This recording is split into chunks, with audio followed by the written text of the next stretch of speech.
Now, you can use artificial intelligence in many ways in the area of standard operating procedures. How do you use AI to define the work that you are doing in your companies? That's the subject that I am taking up. Now, you can use AI to define the SOPs itself.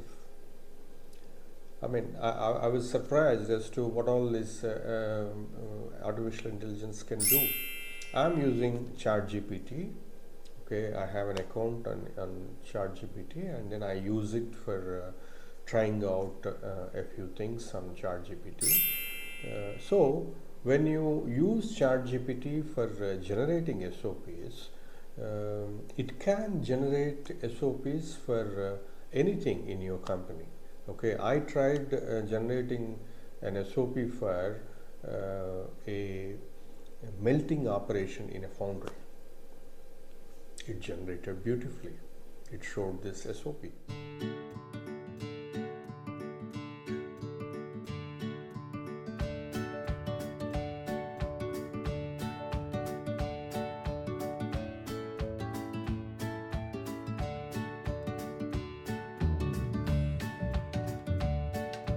I asked ChatGPT to generate an SOP for air end assembly in a compressor company. See, I worked in a compressor company earlier, so I'm slightly familiar with some of these things. So I asked it to develop an SOP to assemble an air end. Now, this is air end is something which is very integral to a company. Okay, usually companies won't put the SOPs on the internet.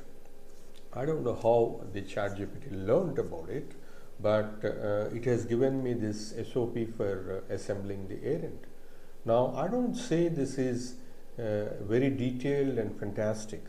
I don't say you can straight away take this and then use it on your shop floor. See, the way I look at it, all the work that the ChatGPT or the artificial intelligence is doing for you, you can use it as an assistant who can do 50-60% of your work. It is not yet in a position where it can replace everyone else.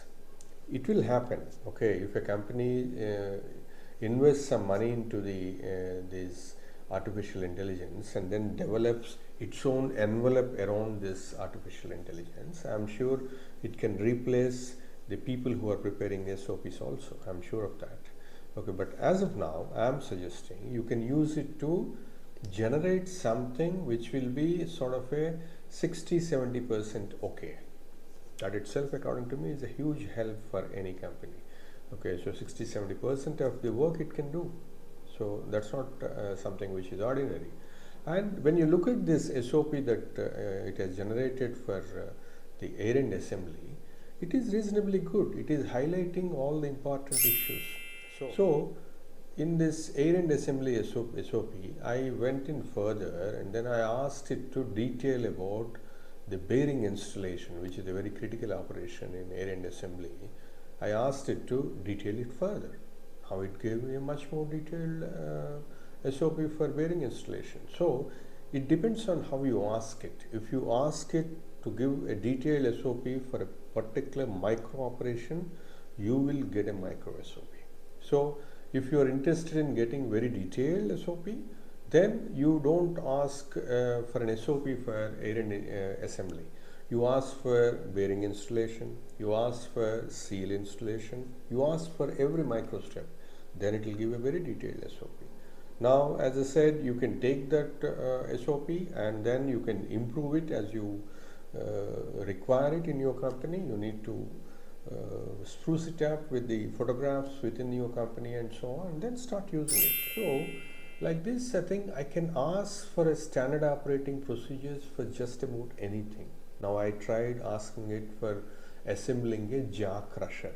A jaw crusher is an equipment that is used by construction equipment to break the bigger rocks into smaller size stones. So this is in the construction industry. So I asked it to show me a SOP for a jaw crusher assembly. It gave an SOP. Now again, I don't know whether it is detailed enough. Like I said, if you want to get into the detail, you can always ask to for it to give you a more detailed SOP for each step, and it will do so. You will get an excellent SOP which is very detailed. That's not a problem. Okay, and so like this you can use the chat GPT to give you SOPs for even manufacturing operation.